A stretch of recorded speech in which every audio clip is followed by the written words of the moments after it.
सुतल में रहनी कहबारवा त सासो जी जगावले अम्मा जी जगावले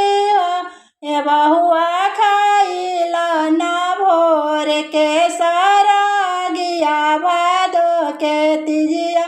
भूख जा भादो के तिजिया भूख जान हो अतन बचनिया जा बसोननी अरे उठी के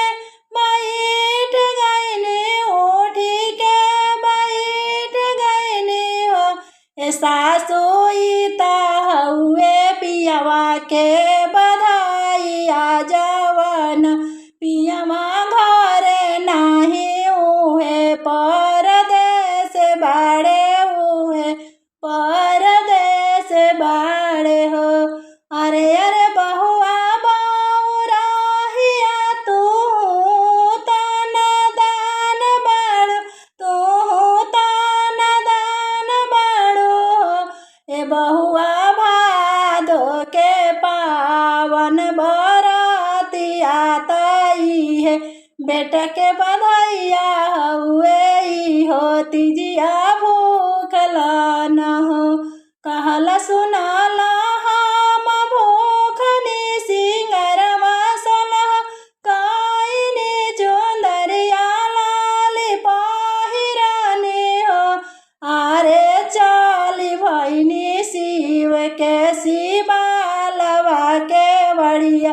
खोली पूजी नानी हुरी गोड़वा लागी न हो घुरुमी तिजिया पूजनी ता बाबा से आशीष मंगनी बाबा से आशीष मंगनी हो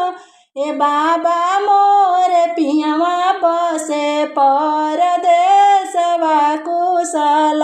कुशल राखिया कुशल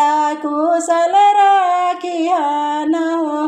पीछे ही पीछे डगवा डालनी बालमुआ पिछवा